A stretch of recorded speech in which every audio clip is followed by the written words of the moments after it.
बनारस में हमारा एक दिन बीत चुका है। मैंने इस दौरान मणिकर्णिका घाट पर करीब 3 घंटे बिताने के बाद जीवन के कड़वे सच और जीवन मृत्यु की सच्चाई को जाना। गंगा आरती के मनमोहक नज़ारे को अपने कैमरे में कैद किया, लोगों की आस्था और गंगा मैया से प्रेम को देखा।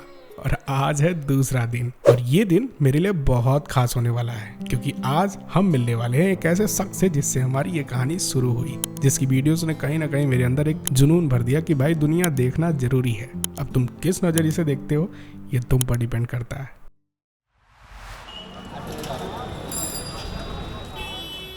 सुबह नींद खुली तो मोबाइल पर एक मैसेज पड़ा होता है, जिसे खोलकर देखने पर पता चलता है कि मंकी मैजिक का इवेंट शिवाला घाट पर होना है।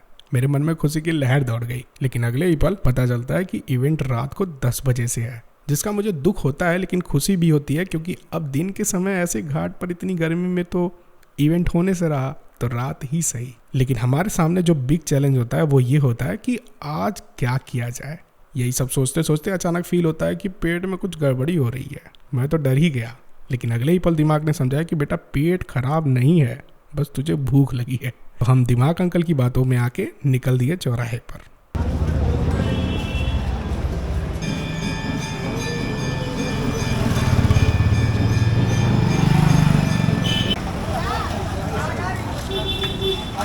सामने एक मस्त कचौड़ी और छोले की दुकान और उसके सामने की भीड़ देखकर हमने फैसला किया कि अब तो भैया यहीं खाएंगे। अब बनारस जैसी जगह पर आकर वहां के चौराहे की लजीज स्वादिष्ट व्यंजनों का आनंद नहीं लिया गया तो क्या ही किया गया।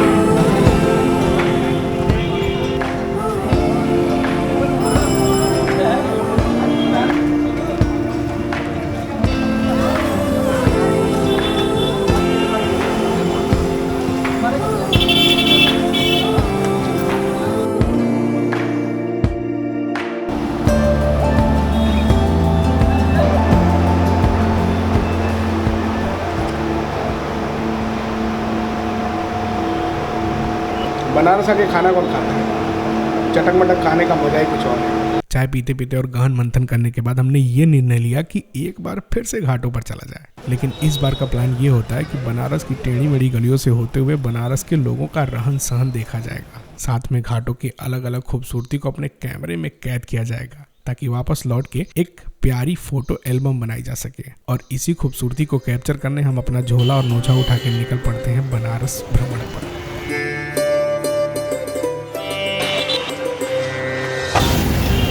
तुम अगर बनारस में एक आध महीना भी रह लो ना तो तुम्हें कम पड़ जाएगा।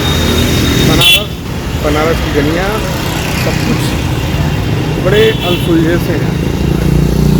आखिर ऐसे ही थोड़ी ना इतिहास है बनारस हमारा। चौराहे से निकल के मैंने शॉर्टकट मारने की सोची, ताकि जल्दी घाट पर पहुंचा जा सके। थोड़ा इन गलियों से होकर बनारस को और करीब से जाना जा सके। बनारस के लोग अलग है भाई, और ये मैं इसलिए कह रहा हूँ ना कि आपको हर घर भगवान मिलेंगे, मतलब भोलेनाथ आपको हर दरवाजे पे मिलेंगे। और भोलेनाथ को यहाँ भगवान कम, घर का एक परिवार का एक सदस्य समझा जाता है, जो कि बहुत अच्छी बात है। तो थोड़ा काला काला सा पड़ गया हूँ, और मैं भी एकदम सकरी गलियों से, मतलब 3 फीट चौड़ी गलियों से होके जा रहा हूँ। आगे रास्ता खत्म, तो भूल गया रास्ता,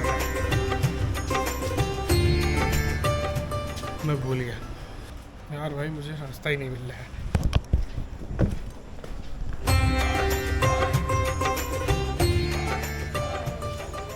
थोड़ी देर मशक्कत के बाद गलियों से होते हुए मैं एक घाट पर पहुंच जाता हूं और चुपचाप बैठ जाता हूं, क्योंकि आज मैंने जो देखा था वो बनारस को सच में अलग बनाता है। मैंने बनारस के लोगों का भगवान से प्रेम देखा।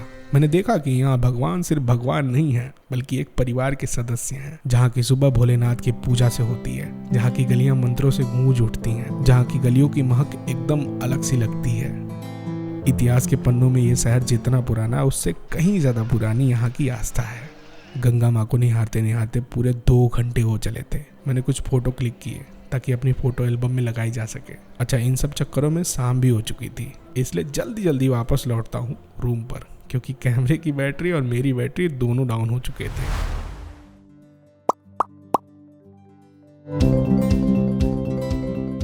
थोड़ी देर पैदल चलने के बाद मुझे एहसास हुआ कि लगता है हम लेट हो जाएंगे, इसलिए मैंने एक ई रिक्शा लिया। ई रिक्शा वाले भैया ने पूरी मेहनत करी मुझे जल्दी से पहुंचाने में, लेकिन एक जगह जाके फिर से मुझे पैदल चलना पड़ा। एकदम खतरनाक वाले रास्ते से होके के जा रहे हैं। यहाँ की रौनक भैया ने 10 बजे की टाइमिंग दे रखी है।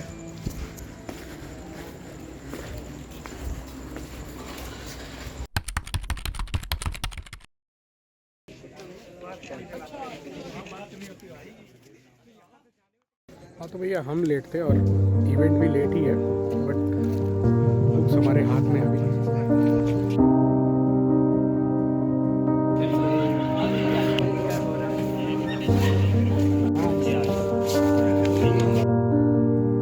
घाट पर जाकर जब इतनी भीड़ देखी तो अंदाज़ा लग चुका होता है मुझे कि भाई इस बंदे ने जो प्यार कमाया है ना, वो शायद किसी बड़े यूट्यूबर ने नहीं कमाया। रौनक साहनी, एक लड़का जो दिल्ली की गलियों से निकल के पूरा देश घूमने की चाहत के साथ 2 साल पहले निकला था, और आज वो इस मुकाम पर है कि लोग इतनी गर्मी के बावजूद मिलने इतनी दूर से आए हैं। आज मैं एक ऐसे इंसान को अपनी आंखों से देखने वाला होता हूँ जिसे मैं सिर्फ अपनी मोबाइल स्क्रीन पर देखते आ रहा हूँ, और इसलिए नहीं कि सब देखते हैं, बल्कि इसलिए क्योंकि है इसमें कुछ ऐसी बात जो सब में नहीं है। थोड़ी देर बाद रौनक भाई ने खुद मोर्चा संभाला। कुछ शब्द शेयर कर दें।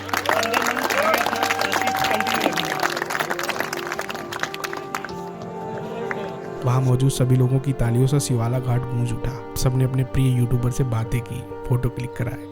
तो हम भला कैसे पीछे रहते, तो हम भी रौनक भाई से मिले। अनुराग भाई, thank you so much event attend करने के लिए और एंड तक रुकने के लिए बहुत बहुत धन्यवाद। समझ गए। वहाँ सिर्फ मैं ही नहीं, मेरे जैसे कई लोग थे, खास करके कुछ बड़े चेहरे, जिनमें से एक नरम दिल के इंसान अभिषेक से भी मेरी मुलाकात हुई। ये सब मेरे लिए किसी बड़े सपने से कम नहीं था, और इन यादों को मैं हमेशा के लिए अपनी सेकेंडरी मेमोरी में सहेज कर रखने वाला हूँ।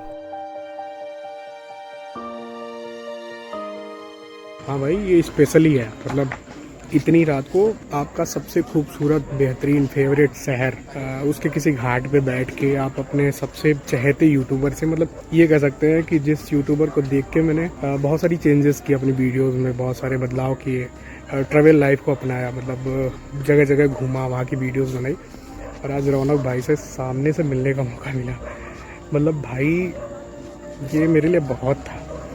और बंदा ना इतना हम्बल है, इतना मतलब इतना अपनापन उसके पास जाके लगा ना कि ऐसा लग रहा था कि बस जो है ये बंदा मतलब अपने आसपास ही कहीं रहता है। वो बड़ा यूट्यूबर वाली फीलिंग कुछ नहीं थी, बस एकदम भाई की तरह बंदा मिला, और ये बहुत बेहतरीन था।